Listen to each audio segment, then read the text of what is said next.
നമസ്കാരം എല്ലാ കുട്ടികൾക്കും ഗിരീഷ് സാറാണ്. ഇന്ന് നമ്മൾ 2-3 മാർക്ക്, 1 മാർക്ക് 2 മാർക്ക് 3 മാർക്ക് ഈ രീതിയിലുള്ള ഒരു 25-30 മാർക്ക് സ്കോർ ചെയ്യാൻ പറ്റുന്നുള്ളൊരു വീഡിയോ ആണ്. മാക്സിമം ഷെയർ ചെയ്യുക, കണ്ട് പഠിച്ചുകൊണ്ടേ പോകാവുള്ളൂ പരീക്ഷയ്ക്ക്. അത്രയ്ക്ക് ഇമ്പോർട്ടൻ്റ് ആണ്. അന്നേരം 1 മാർക്ക് 2 മാർക്ക് 3 മാർക്ക് എന്ന് പറയുമ്പോൾ നിസ്സാരമല്ല. അത് കണ്ടുപിടിച്ചുകൊണ്ടേ പോകാവുള്ളൂ. എത്ര മാർക്ക്? 25 മുതൽ 30 മാർക്ക് വരെ ഉറപ്പിക്കാവുന്ന ചോദ്യങ്ങളാണ്. അന്നേരം നമുക്ക് പെട്ടെന്ന് ചോദ്യങ്ങളിലേക്ക് കിടക്കാം. ആദ്യം ട്രാൻസ്ഫോമർ, AC എന്ന് പറഞ്ഞ ചാപ്റ്ററിനകത്തുള്ളതാണ്. Transformer, losses of a transformer. Losses of a transformer എന്തൊക്കെയാണ്? ഇപ്പോൾ iron loss, magnetic flux leakage, copper loss, hysteresis loss, ഇങ്ങനെയുള്ള ലോസുകളെല്ലാം അത് മിനിമൈസ് ചെയ്യുന്നത് വ്യക്തമായിട്ട് അറിഞ്ഞിരിക്കുക. ട്രാൻസ്ഫോമർ പഠിക്കുമ്പോൾ ഏതൊക്കെ തരം transformer, step up, step down, ട്രാൻസ്ഫോമറിൻ്റെ പ്രിൻസിപ്പിൾ, അതിൻ്റെ ഇക്വേഷൻ VS/VP = NS/NP, സ്റ്റെപ്പ് അപ്പും സ്റ്റെപ്പ് ഡൗണും തമ്മിലുള്ള ഡിഫറൻസ് എല്ലാം പഠിച്ചിരിക്കുക. ഓക്കെ, ഇത് 3 മാർക്കിന് 2 മാർക്കിന് 4 മാർക്കിന് വരെ ചോദിക്കാവുന്ന ക്വസ്റ്റ്യനാണ്. അടുത്ത ഡ്രിഫ്റ്റ് വെലോസിറ്റി. എന്താണ് ഡ്രിഫ്റ്റ് വെലോസിറ്റി എന്ന് വ്യക്തമായിട്ട് പഠിച്ചിരിക്കണം. Relation between drift velocity and, അത് ഞാൻ എഴുതാതിരുന്നതുണ്ട്. കുറേ ഡ്രിഫ്റ്റ് വെലോസിറ്റി ആയിട്ടുള്ള റിലാക്സേഷൻ ടൈം, കറണ്ട്, അതായത് ഡ്രിഫ്റ്റ് വെലോസിറ്റി കണക്ട് ചെയ്യുന്ന റിലേഷൻസ് എല്ലാം ഡിറൈവ് ചെയ്ത് പഠിച്ചിരിക്കണം. Relation between drift velocity and relaxation time, relation between drift velocity and current, ഇതെല്ലാം പഠിച്ചിരിക്കണം. Dielectric polarisation, polar and non polar molecules examples നിർബന്ധമായിട്ട് പഠിച്ചുകൊണ്ടിരിക്കുന്നതാണ്. ഇത് ഒരുമിച്ച് പഠിക്കേണ്ട ടോപ്പിക്കുകളാണ് ഇതെല്ലാം. Coherent source, wave ഒപ്റ്റിക്സിനകത്തെയാണ്. എന്താണ് കൊഹറന്റ് സോഴ്സ്? സെയിം വേവ് ലെങ്തും സെയിം ആംപ്ലിറ്റ്യൂഡും സെയിം ഫേസും ഒക്കെ ഉള്ളതാണ് coherent source. Difference between interference and diffraction എന്ന് ചോദിക്കാം. Difference between interference band and diffraction band എന്ന് ചോദിച്ചാലും എഴുതിയിരിക്കണം. വേവ് ഒപ്റ്റിക്സിനകത്തെയാണ്. പിന്നെ ആദ്യത്തെ ചാപ്റ്ററിനകത്താണ് ഇലക്ട്രിക് ഡൈപോൾ മൊമെന്റ്. ഇതൊന്നും നിങ്ങൾ നിസ്സാരമായിട്ട് എടുക്കരുത്. ഇതെല്ലാം പഠിച്ചുകൊണ്ട് വേണം പോകാൻ. ഡോപ്പിംഗ്, എന്താണ് ഡോപ്പിംഗ്?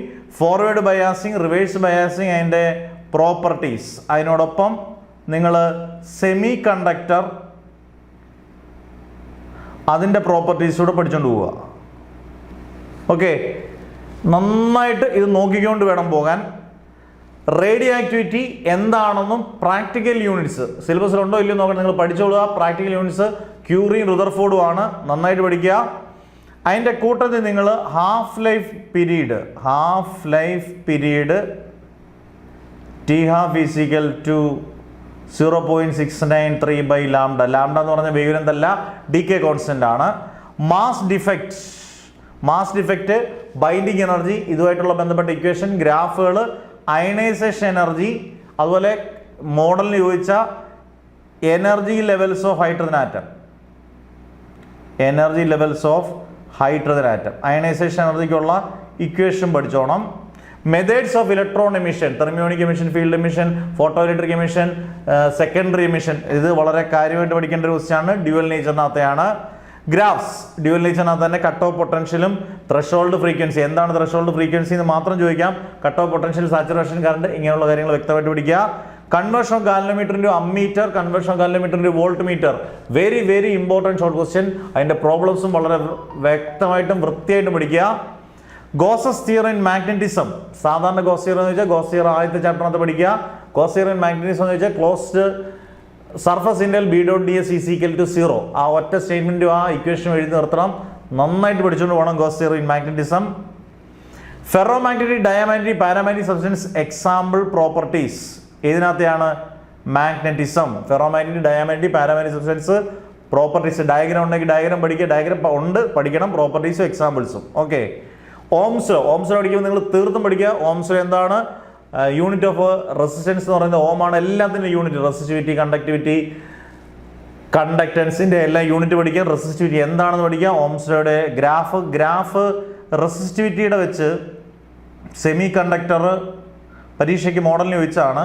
കണ്ടക്ടർ, ഇൻസുലേറ്റർ, ഇതിൻ്റെ എല്ലാം ഗ്രാഫ് പഠിക്കുക. റെസിസ്റ്റിവിറ്റി വെച്ചിട്ടുള്ള ഗ്രാഫ് പഠിക്കുക കേട്ടോ. ഇന്റേണൽ റെസിസ്റ്റൻസ് പഠിക്കണം. അതിൻ്റെ ഫാക്ടേഴ്സ് പഠിക്കണം. ഇന്റേണൽ റെസിസ്റ്റൻസുമായിട്ട് ബന്ധപ്പെട്ട എല്ലാ ടോപ്പിക്സും നന്നായിട്ട് നോക്കുക.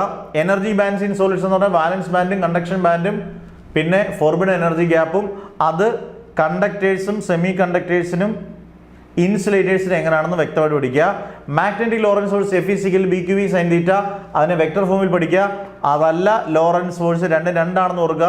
Lawrence force is the sum of electric force and magnetic force. ഓർത്തോണം. Laws of electromagnetic induction, laws Faraday's ലോയും ലെൻസസ് ലോയും ആണ്. രണ്ട് ലോയും പഠിക്കുക. E = dϕ/dt, E = -dϕ/dt.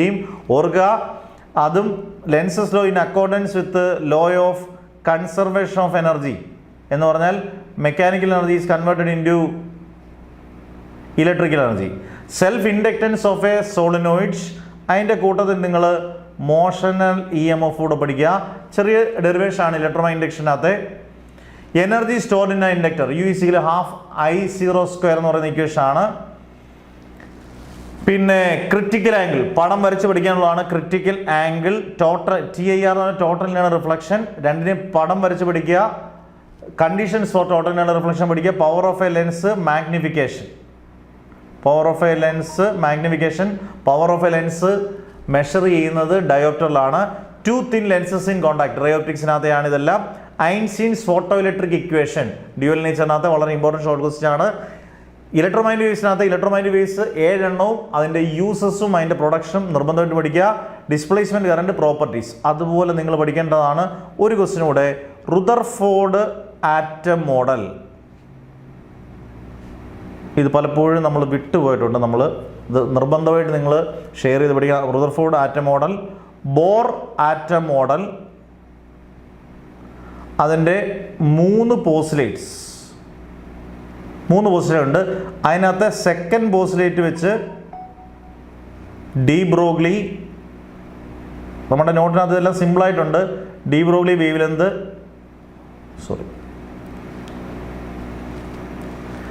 Length prove ചെയ്യുന്നു സെക്കൻഡ് പോസ്റ്റുലേറ്റ് വെച്ച്. ഇത് ഇമ്പോർട്ടൻ്റ് ആണ് കേട്ടോ. റുദർഫോർഡ് ആറ്റം മോഡൽ പഠിക്കണം. ബോർ ആറ്റം മോഡലിൽ 3 പോസ്റ്റുലേറ്റ് തന്നെ സെക്കൻഡ് പോസ്റ്റുലേറ്റ് വെച്ച് de Broglie wave length prove ചെയ്യുന്നു.